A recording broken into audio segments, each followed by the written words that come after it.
Hello everyone, welcome to tender tunny India.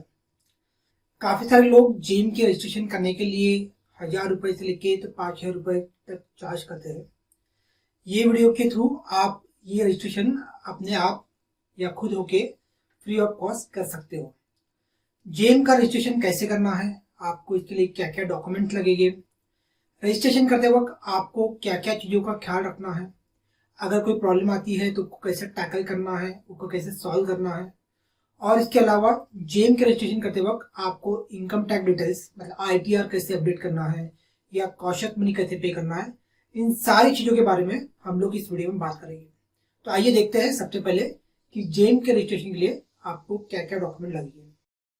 तो जब भी आपको जेम पे रजिस्ट्रेशन करना होगा तो सबसे पहले आपको ये समझना है कि जेम पे रजिस्ट्रेशन करने के लिए आपको क्या क्या डॉक्यूमेंट या इंफॉर्मेशन आपके पास में चाहिए। तो जेम पे जो पहला रजिस्ट्रेशन होता है वो होता है प्राइमरी यूजर के नाम से। ये रजिस्ट्रेशन आपके फर्म के जो ऑथराइज पर्सन होंगे उसके नाम से आपको करना पड़ता है। तो ऑथराइज पर्सन मतलब ऐसे पर्सन जो आपके फर्म के ओनर्स है। ठीक है, तो अगर आपकी फर्म प्रोप्राइटरशिप फर्म है तो उस केस में आप प्रोप्राइटर आपके ऑथराइज पर्सन हो गए। अगर आपकी फर्म प्राइवेट लिमिटेड है तो वो केस में डायरेक्टर आपके ऑथराइज पर्सन हो गए। और अगर आपकी फर्म पार्टनरशिप फर्म है तो पार्टनर ये आपके ऑथराइज पर्सन हुए। तो कोई भी एक पार्टनर या डायरेक्टर के आपको यहाँ पे डॉक्यूमेंट लगेंगे। अब ये क्या क्या डॉक्यूमेंट लगेंगे, तो सबसे पहले जिसके नाम से या जो भी ऑथराइज पर्सन नाम से आपको पहला जेम पर रजिस्ट्रेशन करना है उसका आपको आधार कार्ड और लिंक मोबाइल नंबर लगेगा और उसके साथ में आपको उसका ईमेल आईडी लगेगा।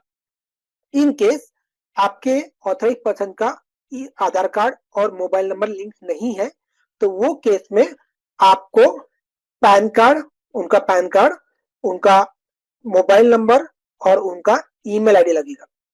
ठीक है, ये हो गया ऑथराइज पर्सन के डॉक्यूमेंट। अब जब आपका लॉगिन क्रिएट हो जाएगा उसके बाद में आपको प्रोफाइल अपडेट करते वक्त बाकी भी कुछ इंफॉर्मेशन जेम में अपडेट करनी पड़ती है। तो वो इंफॉर्मेशन अपडेट करने के लिए आपको क्या क्या चीजें लगेगी ये भी हम लोग यहाँ पे बात कर लेते हैं। तो सबसे पहले आपको लगेगा कि आपकी फर्म का इनकॉर्पोरेशन सर्टिफिकेट मतलब आपकी फर्म कब फॉर्म हुई है उसका डेट।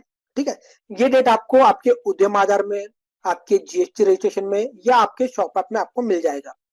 सेकेंडली जो चीज आपको लगेगी वो है सीआईएन नंबर, इन केस अगर आपकी फर्म प्राइवेट लिमिटेड या फिर पब्लिक लिमिटेड फर्म होगी तो।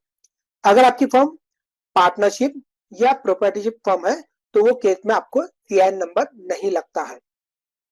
थर्डली आपको आपके फर्म के 3 साल के लास्ट 3 साल के इनकम टैक्स के फॉर्म लगेगी।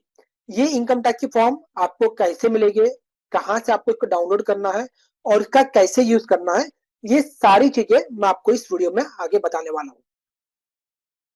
देन आपको लगेगा आपकी फर्म का बैंक डिटेल्स। ठीक है, अगर आपकी फर्म के पास में मल्टीपल बैंक डिटेल्स है तो आप मल्टीपल बैंक डिटेल्स भी जेम पे प्रोवाइड कर सकते हो। देन आपको आपकी फर्म का पैन कार्ड लगेगा। अगर आपकी फर्म पार्टनरशिप है, प्राइवेट लिमिटेड है या पब्लिक लिमिटेड है तो आपको फर्म का पैन कार्ड लगेगा। In case of proprietorship firm, proprietor का जो पैन कार्ड है वही आपका बिजनेस का पैन कार्ड कंसिडर होता है, तो उस केस में आपको सेपरेट पैन कार्ड नहीं लगेगा। देन आपको रजिस्टर्ड एड्रेस लगेगा।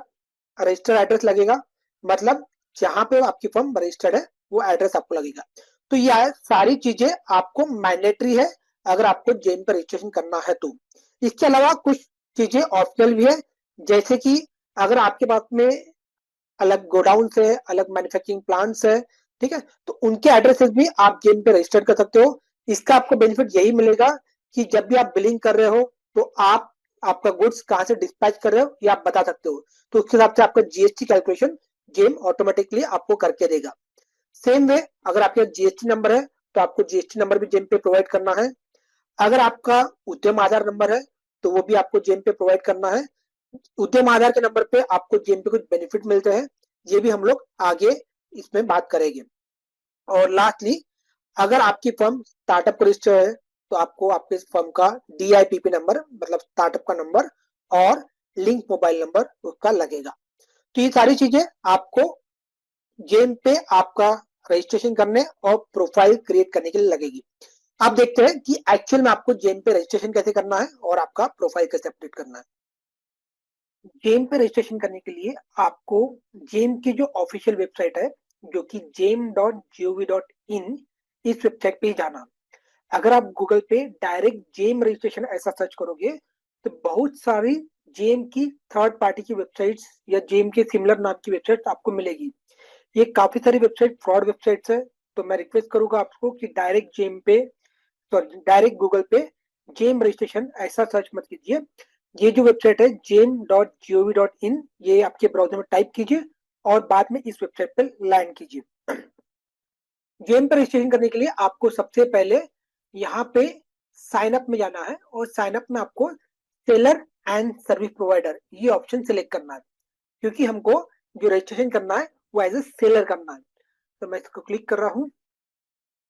सेलर या सर्विस प्रोवाइडर रजिस्ट्रेशन क्लिक करने के बाद में आपको सबसे पहले यहाँ पे ऑप्शन आएगा कि आपकी फर्म का टाइप आप सिलेक्ट कीजिए, कि आपकी फर्म प्रोप्राइटरशिप है या आपकी पार्टनरशिप होगी तो फर्म सिलेक्ट कीजिए, अगर प्राइवेट लिमिटेड होगी तो कंपनी सिलेक्ट कीजिए, अगर ट्रस्ट के नाम से अगर आप बिजनेस करना चाहते हो या फिर आपकी सोसाइटी होगी या एसोसिएट ऑफ पर्सन हो गए तो last but one option select कीजिए, और अगर कोई सेंट्रल गवर्नमेंट ही गवर्नमेंट को कुछ प्रोडक्ट बेचना चाहती होगी तो वो लास्ट वाला सेंट्रल गवर्नमेंट और स्टेट गवर्नमेंट का ऑप्शन सिलेक्ट करेंगे।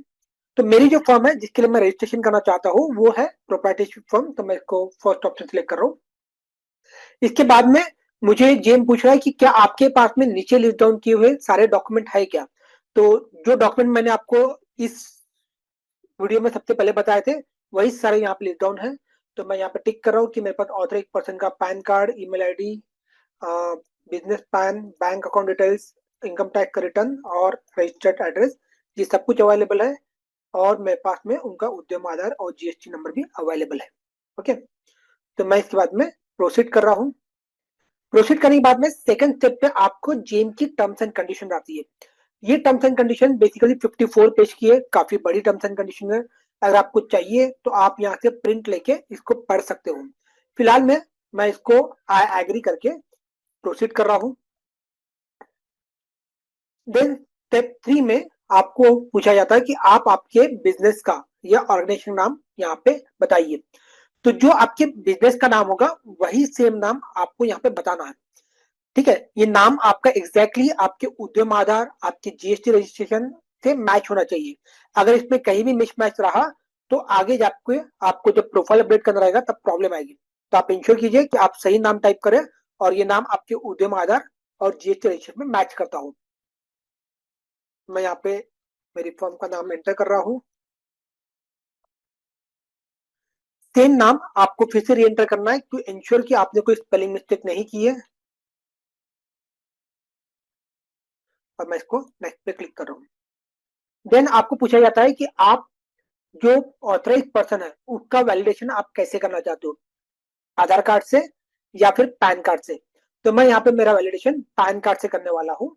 तो मैं यहाँ पे जो ऑथराइज पर्सन है उनका पैन कार्ड एंटर कर रहा हूँ, देन उनका नाम एज पर द पैन,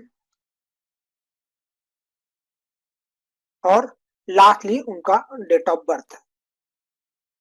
जब भी आपका ये तीनों इंफॉर्मेशन फिलअप करके हो जाए आप इसको वेरीफाई प्लान पे क्लिक करोगे, और अगर आपका पैन का डिटेल्स वेरीफाई होता है तो आपको यहाँ पे मैसेज आएगा personal pan is verified successfully, plus आपको नीचे भी पैन डिटेल्स वेरीफाइड सक्सेसफुली ये मैसेज आएगा।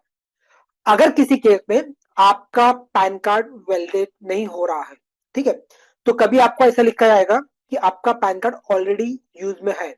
तो वो सिनारियो में ये होगा कि आपके पैन कार्ड से ऑलरेडी जेम पे कोई लॉगिन क्रिएट किया गया हुआ है। तो आपको क्या करना है, सिंपल जेम के सपोर्ट को एक मेल लिखिए कि मेरा पैन कार्ड नंबर है, इससे कौन सा लॉगिन बना है ये बताइए। तो जेम का सपोर्ट आपको लॉगिन आईडी प्रोवाइड करेगा, और उसके बाद में आप उसे पासवर्ड रिसेट कीजिए और आप आगे बढ़ सकते हो। ओके, इनकेस कभी आपको आता है कि pan can not be verified, या फिर कभी जावा का एरर वगैरह आता है, नील जॉनसन एरर वगैरह, तो ऐसे केस में भी आपको जेम के सपोर्ट को ही कॉल करना है और उनसे वो रेक्टिफाई करा लेना है, क्योंकि ये इशू नॉर्मली बैकएंड से आपके सर्विस वेरीफाई नहीं हो रहा है इसलिए होता है। ओके, इसके बाद में आपको आपका जो मोबाइल नंबर है वो वेरीफाई करके लेना है। तो ये मोबाइल नंबर भी जो ऑथराइज पर्सन है उसका मोबाइल नंबर रहेगा। तो ये मैं सेंड टू पी कर रहा हूँ। तो मैंने यहाँ पे ओटीपी डाल के मेरा मोबाइल नंबर भी वेरीफाई कर लिया है। नेक्स्ट ड्रॉप डाउन में मुझे पूछता है कि मेरा इस फर्म में रोल क्या है। ओके, तो क्या मैं इस फर्म में प्रोप्राइटर हूँ या मैं इस फर्म में करता हूँ, क्योंकि प्रोप्राइटरशिप फर्म है तो मैं प्रोप्राइटर सिलेक्ट कर रहा हूँ और नेक्स्ट पे क्लिक कर रहा हूँ। नेक्स्ट स्टेप पे मुझे अभी जो ऑथराइज पर्सन है उसका मेल आईडी वेरीफाई करना है। मेल आईडी एंटर करने के बाद में आपको उस पर भी ओटीपी भेजना है और उस पर जो ओटीपी आएगा वो आपको यहाँ पे एंटर करके वेरीफाई करना है। तो मेरा यहाँ पे ओटीपी डाल के मेल आईडी भी वेरीफाई हो चुका है। अब मैं नेक्स्ट स्टेप पे जा रहा हूँ और अभी यहाँ पे मुझे मेरा जेम का एक यूजर आईडी बनाना है और कोई पासवर्ड क्रिएट करना है। तो पासवर्ड क्रिएट करने के लिए भी यहाँ पे कुछ रूल्स दिए, वो रूल्स आपको फॉलो करना है। तो मैं सबसे पहले यूजर आईडी बना लेता हूँ। तो मैंने यूजर आईडी और पासवर्ड दोनों एंटर कर चुका हूँ मैं यहाँ पे। आपको इंश्योर करना है जब भी आप पासवर्ड एंटर कर रहे हो तो ये सारे जो ऑप्शन है वो टिक होने चाहिए, ग्रीन हो जाने चाहिए। तो ये पॉलिसी है पासवर्ड क्रिएट करने की कि आपके पासवर्ड में एक अपर केस होना चाहिए, एक लोअर केस होना चाहिए, एक नंबर होना चाहिए और एक स्पेशल कैरेक्टर होना चाहिए। प्लस इसमें 8 से 16 डिजिट के बीच में, कैरेक्टर के बीच में आपका पासवर्ड होना चाहिए।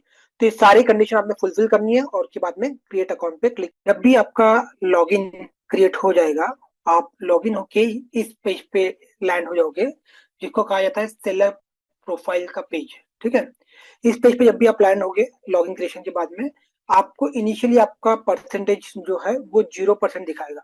ओके, आपको क्या करना है, यहाँ पे लेफ्ट हैंड साइड में ये जितने भी टैब्स यहाँ पे शो हो रहे हैं, ये सारे टैब्स आपको वन बाय वन फिलअप करते जाना है और इसको अपडेट करते जाना है। तो सबसे पहले यहाँ पे पूछा है कि आपको आपका बिजनेस का जो पैन है उसको वैलिडेट करना है।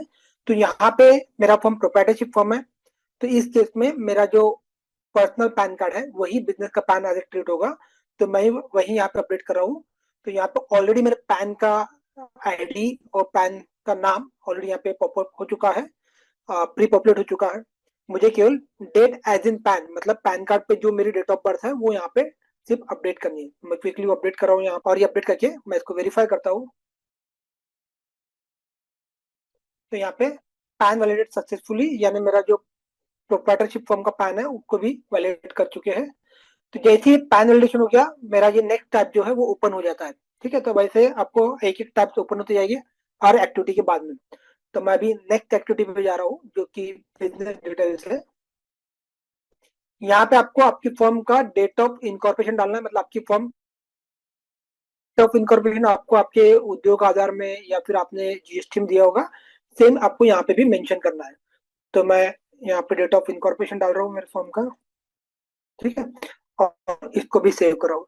एक चीज ख्याल में रखना, ये जो डेट ऑफ इनकॉर्पोरेशन है ये आप फ्यूचर में एक बार ही अपडेट कर सकते हो, इसको आप मल्टीपल टाइम चेंज नहीं कर सकते हो। तो जो भी आपका एक्चुअल डेट ऑफ इनकॉर्पोरेशन है वो आपको यहाँ पे डालना है। मैं इसको सेव कर रहा हूँ।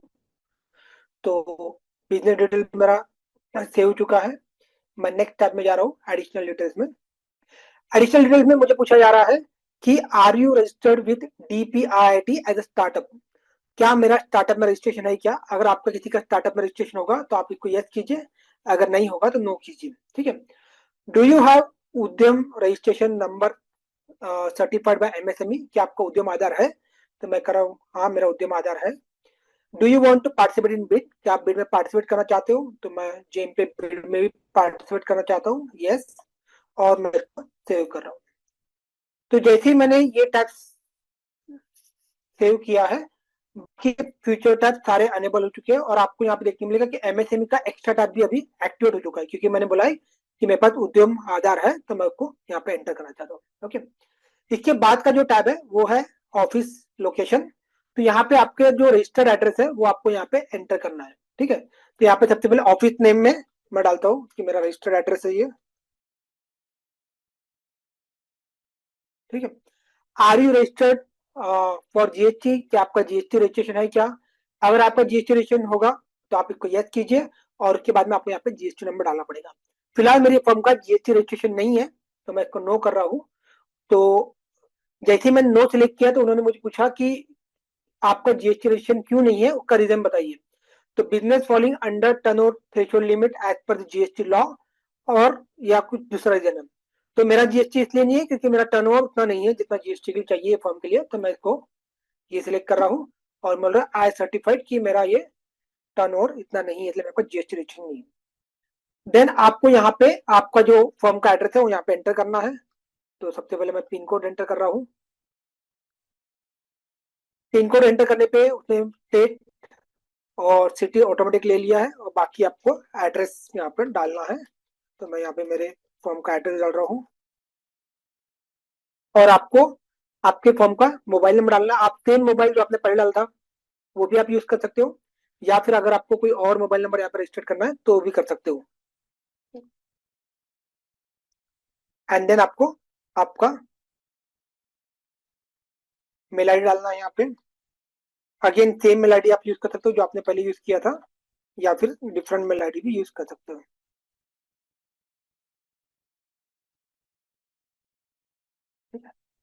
जैसे आप मेल आईडी डालोगे आपको ओटीपी डाल के उसको वेरीफाई करना पड़ता है, तो मैं इसको सेंड ओटीपी कर रहा हूँ,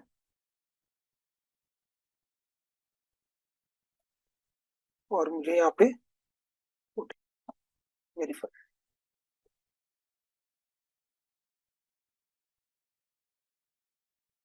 ठीक है, और इसको सेव करें। तो यहाँ पे मेरा पहला जो है रजिस्टर्ड एड्रेस यहाँ पे ऐड हो चुका है।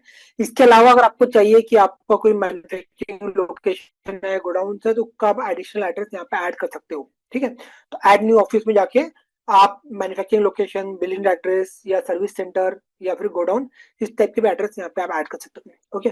इसका बेनिफिट केवल ये होगा कि जब भी आपको कोई बिलिंग करना है तो बिलिंग कौन से लोकेशन से हो रहा है वो आप सिलेक्ट कर सकते हो बिलिंग करते हो, तो आपको ये बेनिफिट होगा, ठीक है।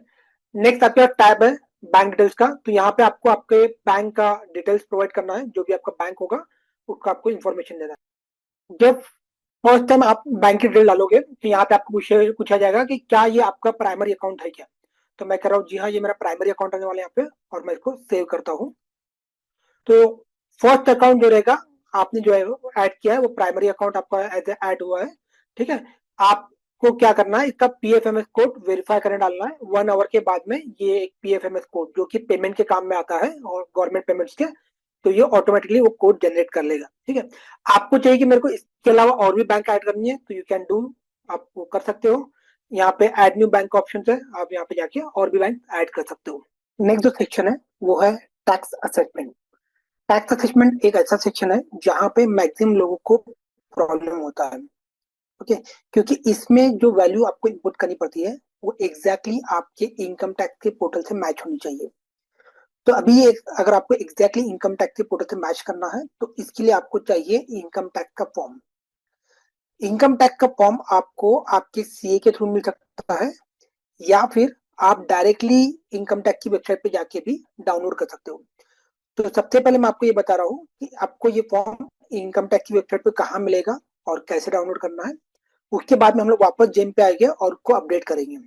तो सबसे पहले आपको जाना है इनकम टैक्स की वेबसाइट पे, और यहाँ पे जाके आपको लॉग इन करना है आपका। तो आप यहाँ पे आपका यूजर आईडी पासवर्ड यानी आपका पैन कार्ड और ये डाल के आप लॉग इन कीजिए। जब आप लॉग इन हो जाओगे तो उसके बाद में आपको जाना है ई फाइल्स में। ई फाइल्स में जाके आपको जाना है इनकम टैक्स फॉर्म में, और यहाँ पे आपको मिलेगा view field returns, okay. View field returns में आपने जितने साल का इनकम टैक्स असेसमेंट कराया होगा उतने साल का आपको इनकम टैक्स का फॉर्म मिलेगा। तो यहाँ पे आपका ऑप्शन है डाउनलोड फॉर्म्स, इस पे क्लिक कीजिए और जो फॉर्म्स है उसको डाउनलोड करके आपके सिस्टम में सेव कीजिए। कम से कम 3 साल का आपको करना है, अगर आपकी फॉर्म 3 साल से ज्यादा पुरानी है तो। अगर आपकी फॉर्म 1 या 2 साल पुरानी है तो आपने जितने साल का असेसमेंट कराया उतने साल का ही आपको ये प्रोसेस करना है। तो मैंने यहाँ पे कुछ इनकम टैक्स के फॉर्म डाउनलोड कर चुका हूँ, और इसमें से एक फॉर्म मैं आपको फिलअप करके बताऊंगा कि कैसे आपको फिलअप करना है। रिमेनिंग सेम आप सेम में से कर सकते हो। यहाँ पे इनकम टैक्स का फॉर्म है हमारे पास में जो कि ITR 4 है, और असेसमेंट ये 21-22 का है। ऑलरेडी मैंने ये मेरे लिए अपडेट कर चुका हूँ, लेकिन मैं आपको बता रहा हूँ मैंने कैसे किया है। तो सबसे पहले आपको यहाँ पे इनकम टैक्स का फॉर्म ITR 4 है, तो आपको ये सिलेक्ट करना है ITR 4। असेसमेंट ईयर आपको सिलेक्ट करना है 21-22। उसके बाद में आपको एक्नॉलेजमेंट नंबर जो यहाँ पे दिया गया है वो लेना है आपको, जो यहाँ पे दिया गया है वो यहाँ पे आपको इनपुट करना है।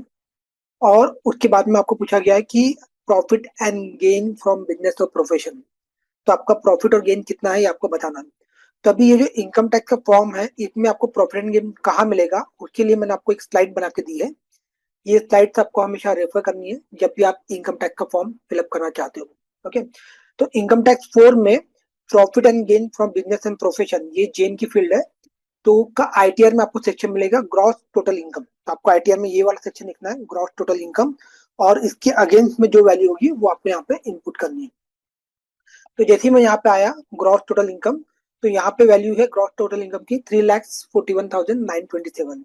तो ये वैल्यू आपको यहाँ पे डालनी है, 3,41,927। सिमिलरली सेकंड सेक्शन है schedule B and P column E1A।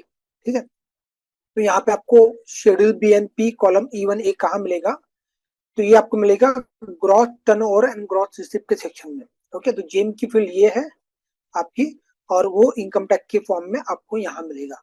ये फील्ड आपको इनकम टैक्स के फॉर्म में चेक करनी है और उसमें जो वैल्यूज होगी वो आपको फिल करनी है। तो इनकम टैक्स के फॉर्म में ये वैल्यू है, तो E1A is 0 and E1B is 4,99,981, right. तो मैं यहाँ पे E1A is 0 and E1B is 4,99,981। Okay, तो मैं इसको अपडेट एंड सेव करता हूँ। जैसे ही आप इसको अपडेट एंड सेव करोगे आपका आईटीआर जो है वो बैकएंड में वैलिड होगा, और अगर सब कुछ बराबर होगा तो वो यहाँ पे इसको वेरीफाइड कर देगा। ओके, तो आपको इस प्रकार से आपके 3 साल के आईटीआर आपको वैलिडेट करने हैं। मैंने यहाँ पे मोर देन 3 ईयर्स के किए हैं, लेकिन आपको मिनिमम 3 ईयर्स के लिए आपको ये करने हैं। ओके, इसके बाद का जो टैब है वो है बेसिकली ई इनवॉइसिंग का टैब। ओके, ई इनवॉइसिंग किसके लिए एप्लीकेबल है, तो जो भी फर्म का टर्नओवर 5 CR के अबाउ है उनको ई इनवॉइसिंग जीएसटी का करना पड़ता है।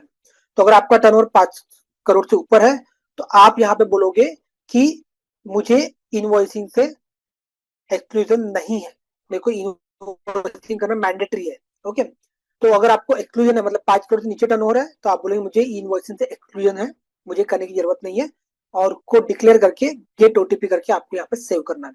ओके, इसके बाद का नेक्स्ट टैब है जो कि एमएसएमई का है। यहाँ पे आपको आपका जो उद्यम आधार नंबर है वो यहाँ पे आपको इनपुट करना है। ठीक है, तो आपको उद्यम रजिस्ट्रेशन नंबर और उससे रिलेटेड जो मोबाइल नंबर लिंक होगा वो यहाँ पे डालना है। तो जेम यहाँ से आपका उद्यम वैलिडेट करता है कि आपका उद्यम में कौन से कैटेगरी में आप फॉलो होते हो, माइक्रो स्मॉल मीडियम, प्लस वो ये भी चेक करता है कि आपका सोशल बैकवर्ड कैटेगरी या सोशल कैटेगरी क्या है, जनरल है मतलब ओपन हो, या आप SC ST NT में फॉलो होते हो, तो वो आपको यहाँ पे शो करेगा। प्लस आपको ये भी बताएगा कि आप एमएसएमई के बेनिफिट्स के लिए जेम पे अप्लीकेबल हो या नहीं हो। तो यहाँ पे आपको eligible for MSME benefit yes बोला है, और ये लास्ट वेरीफाइड कब किया था उसका आपको डेट और टाइम मिलेगा। ओके, दूसरा एक इंपॉर्टेंट पॉइंट यहाँ पे मैं बताना चाहता हूँ, उद्यम आधार वैलिडेट करना बहुत इंपॉर्टेंट है, क्योंकि इसके बेस पे आपको जो भी आगे एग्जाम्पशन मिलने वाले हैं सब यहाँ से वैलिडेट होते हैं। तो जब तक आप इसको वैलिडेट नहीं करोगे तब तक इसके बेस के जो भी बेनिफिट है वो आपको नहीं मिलेंगे। ओके, एंड लास्ट जो टैब है आपका वो है बेनिफिशियरी ओनरशिप कंप्लायंस। ये बेसिकली एक क्लॉज है जो गवर्नमेंट आपसे चेक करती है कि आपकी जो फर्म आप रजिस्टर्ड कर रहे हो इसके ओनर कहीं इंडिया के नेबरिंग कंट्रीज से तो बिलोंग नहीं करते हैं। तो इसके ओनर्स कहीं आपके पाकिस्तान, नेपाल, भूटान, चाइना, बांग्लादेश, इन कंट्रीज से तो बिलोंग नहीं करते हैं। लेकिन मैं ये बिलीव कर रहा हूँ कि मोस्ट ऑफ लोग जो ये रजिस्ट्रेशन करने वाले हैं वो इंडिया से बिलोंग करते हैं। तो आपको यहाँ पे करना आई रीड और ओटीपी सेंड करके ओटीपी डाल के सबमिट करना। जब आप इतनी एक्टिविटी पूरी कर लोगे तब जाके आपका जो प्रोफाइल है वो आपको 80% कंप्लीट दिखेगा, 100% नहीं दिखेगा, आपको 80% कंप्लीट दिखेगा। इसके बाद में आपको और एक एक्टिविटी करनी है जो रहता है cautious money payment. Cautious money payment basically आपको जेम पे एक डिपॉजिट अमाउंट पे करना पड़ता है जो कि एक सिक्योर डिपॉजिट है। ये अमाउंट वेरी होता है बेस्ड ऑन योर टर्नओवर।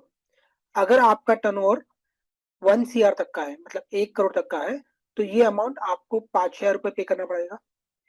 अगर आपका टर्नओवर 1 CR से 10 CR के बीच में है तो ये अमाउंट आपको 10,000 रुपए पे करना पड़ेगा। और अगर आपका टर्नओवर 10 CR एंड अबाउ है तो आपको 25,000 रुपए जेब पे डिपॉजिट अमाउंट पेमेंट करना। डिपॉजिट अमाउंट पेमेंट करने से कुछ लोगों को एग्जम्पशन भी है। अगर किसी फर्म का ओनर वुमन एंटरप्रेन्योर होगी तो वो केस में उनको डिपॉजिट अमाउंट से एग्जम्पशन है। इसके साथ ही सोशल बैकवर्ड क्लास के जो एंटरप्रेन्योर है, इन लोगों को भी कॉशियस मनी अमाउंट से एग्जम्पशन है।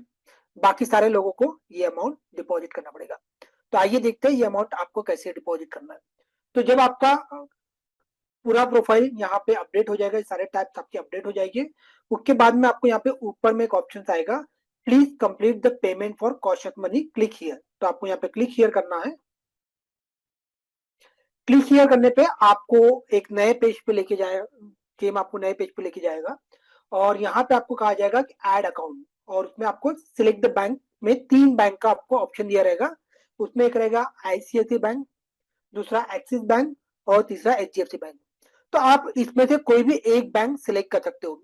ये बैंक सिलेक्ट करने का मतलब ये नहीं कि आपका जो सेविंग अकाउंट है या आपका करंट अकाउंट इस बैंक में रहना जरूरी है।